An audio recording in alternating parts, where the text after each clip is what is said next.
Today I'm looking into the STAC Zero Halcyon, the magical magnet wheel-on smart trainer.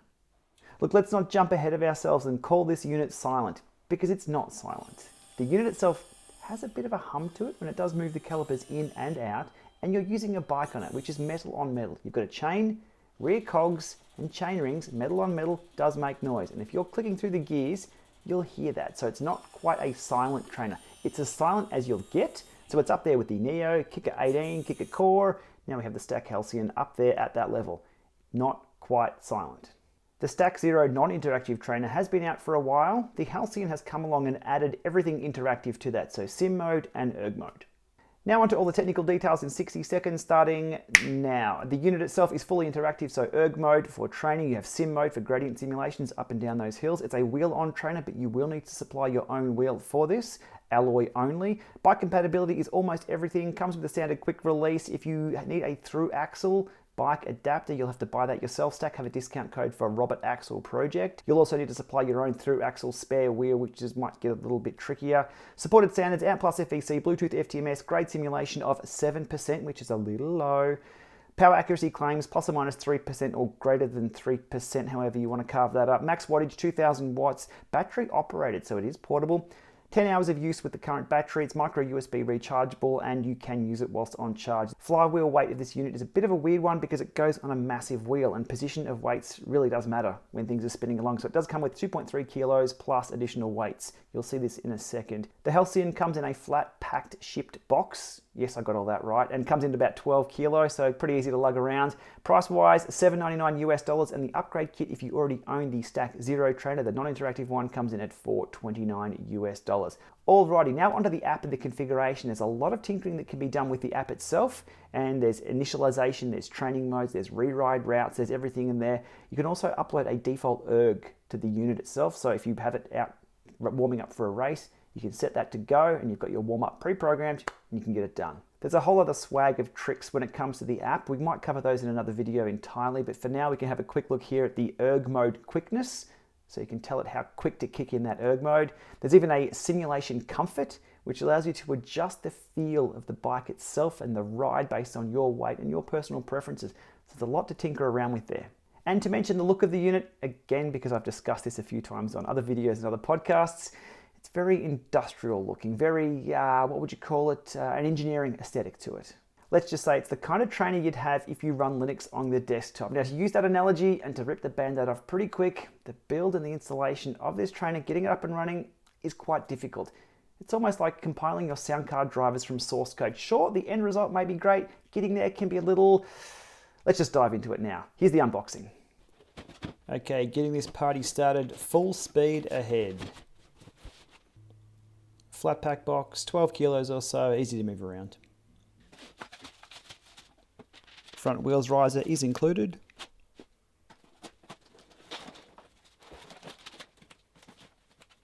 And the box here with the wheel weights has everything we need, including a steel skewer.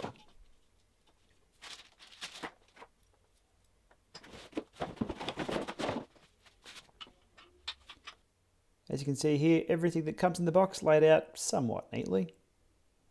We have the documentation, the wheel weights, all the tools that we need to get up and running.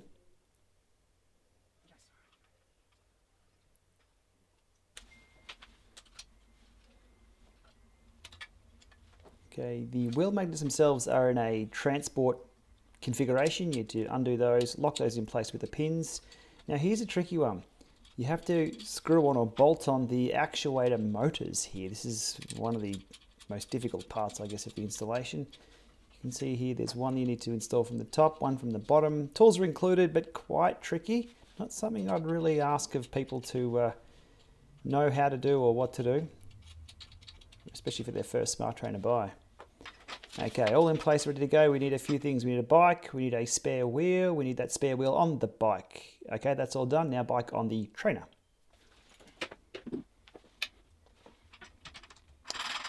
Again, another complex little part to the installation here. There's screw in. There's no lockdown ratchet. You have to screw, and that's in the way there. I have to take everything apart again because the wing nut got caught on the rear derailleur.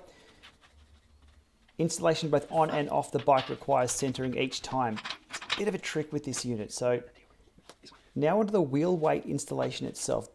Again, this is tricky and it does depend on your wheel. STAC themselves have a ton of videos over on their website that I'll link to in the description about how to install it, how to pick the key spoke on the drive side and how to line everything up. Look, this is quite difficult to actually install these, plus the additional weights. It did take me quite a while to get right as well, so I'll fasten it up here so not to waste your time. Again, yes, there is me referring to the documentation quite a bit during this one. Here are the additional weights that are installed to add more momentum, more inertia to the system.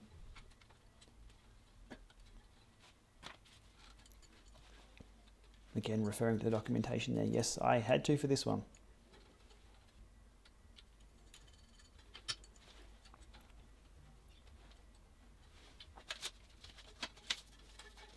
Okay, once we're all done here, it's a matter of securing everything down with the Velcro, just so they don't fly off and kill your cat.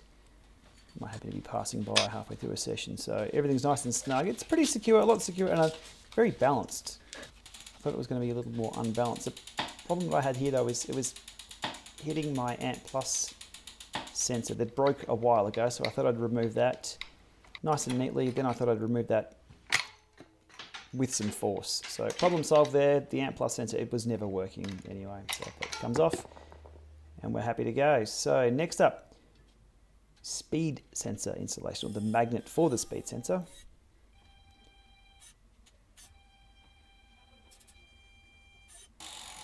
And finally, we're on. Happy days. A bit of a spin here to make sure things are working.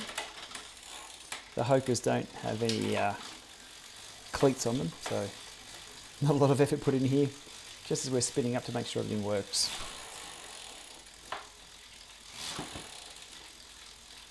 Okay, over to the app, or over to the App Store more accurately here on the iPhone. STAC, installation of the app, connect straight away over Bluetooth, and you run through a few of the little configuration steps there. So it'll take you through whether it's centered or not.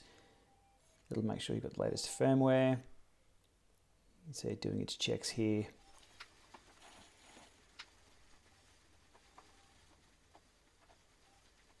And here is the same app. Do you perform all the configuration as required? Okay, now it's time to ride.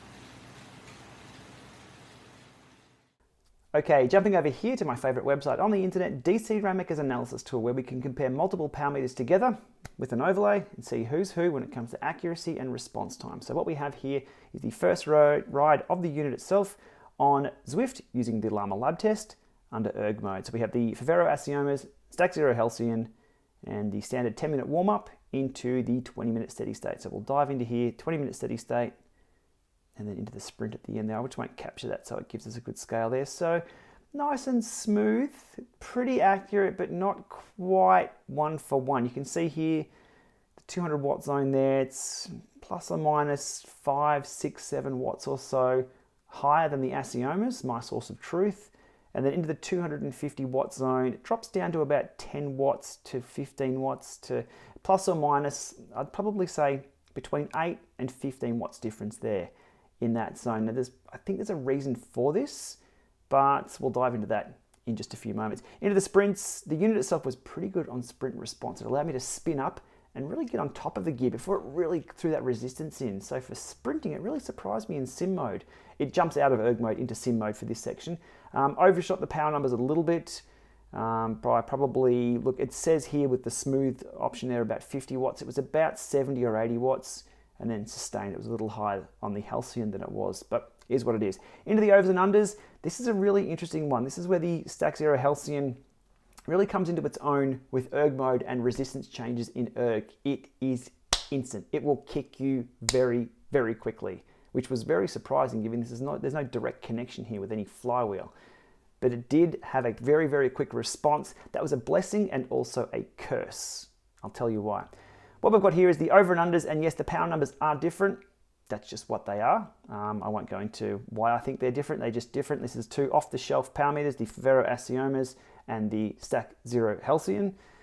They're reading a little different. You can tweak the Halcyon. As I've read in the forums, the guys from STAC have said you can actually tweak that to align them. So if you have one source of truth, for me, that's the Halcyons, you can then line them up together and it's happy days. I'll look into that in another video. For now, let's look at the response and response time of how this unit operates in erg.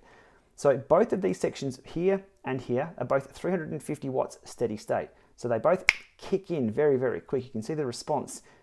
But what I found was it really depended on which part of the pedal stroke and which leg the actual erg kicked in for how it responded.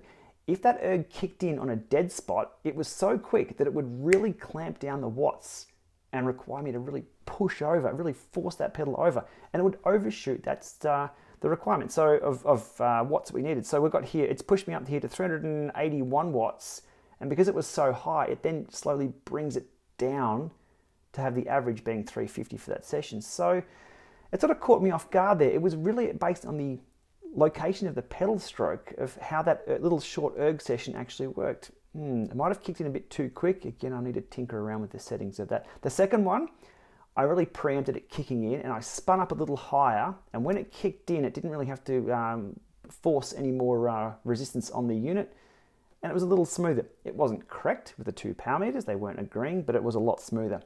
Same thing happened at the 450 mark here. You can see there, it really spiked above 500 watts. So I'm riding along, and again, depending on which part of the pedal stroke the erg actually kicked in, bang, it really grabbed that resistance, pushed it through the roof, and then slowly brought it down.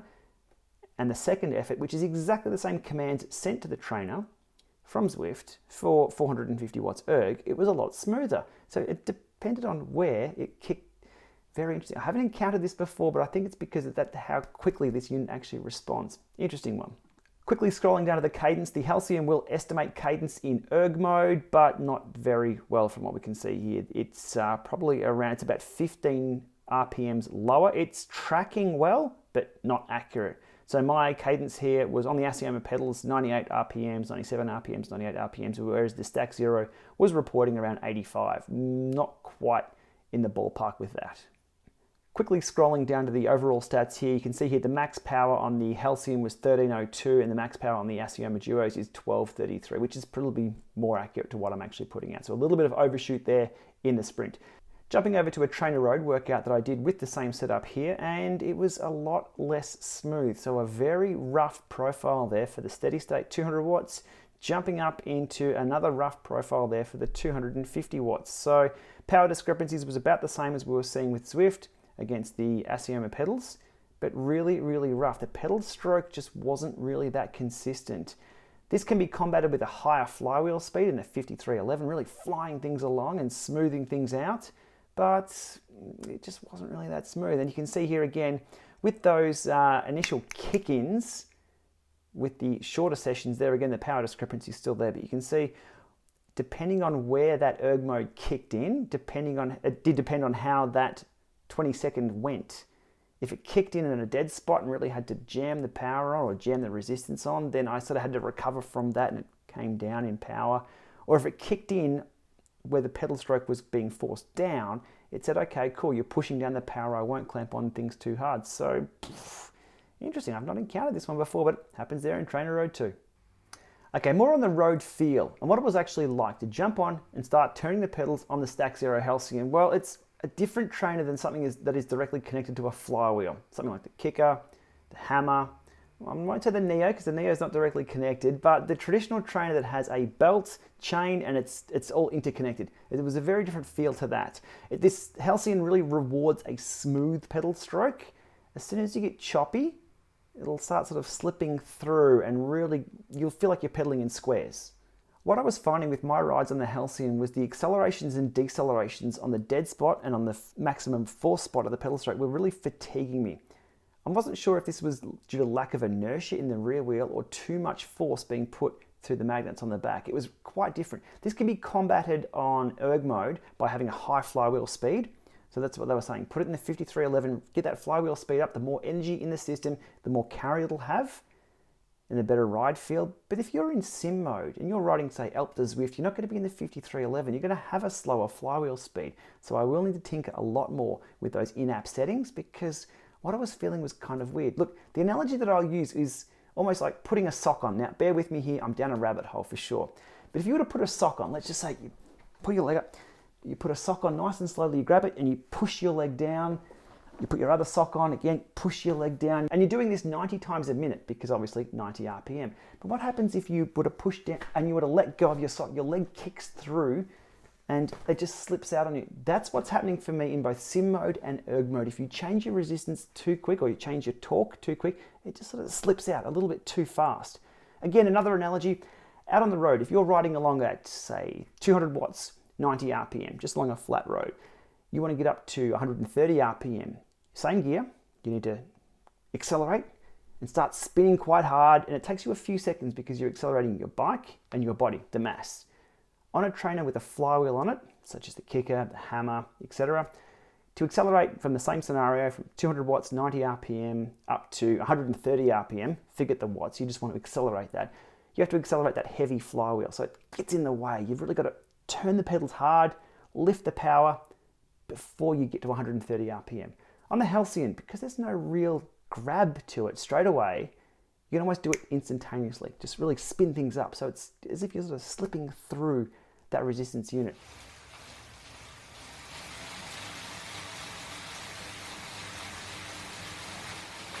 And just as it's easy to spin up, it's also easy to slow down the pedal stroke and the wheel will slow with you. It's almost like a fixie. A really weird sensation. It's very different to other trainers.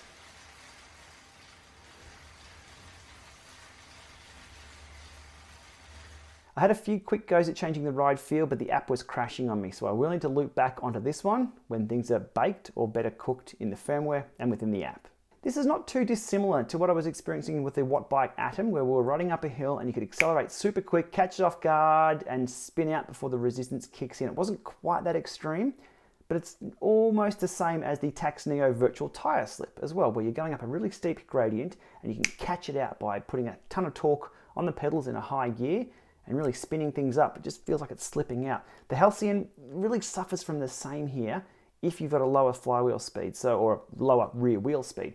So again, what they were saying is really spin that wheel up and get going. Fine for erg, for sim mode and Zwift, it really didn't work at all. It was really choppy and really accelerated through every force part of the stroke and decelerated in the dead spots. Very, very different ride. As mentioned, I will need to loop back on this one with a lot more detail in the future once I get that app working and once I've spent many more hours on this trainer to really get my head around the feel. But that learning curve, it's there and is different to other trainers. More commentary on the noise levels or maybe the sound levels. The unit is not silent. We read over and over, this is a silent trainer. It is not. It makes a sound. There's no getting around that. Listen right here.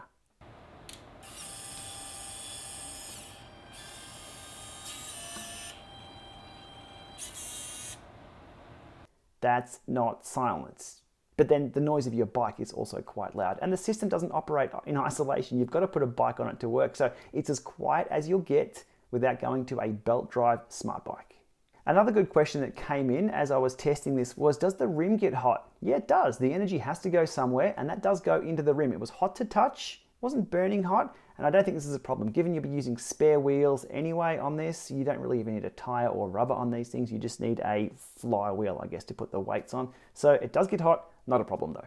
On to the more interesting topic, the price. This is an interesting one. Having to supply yourself, well, the trainer obviously for $7.99, an alloy compatible rim, through axle adapter if you need one of those, and a cassette. This puts this price tag realistically in the ballpark between $900 and $950 US dollars total cost of ownership to get up and running.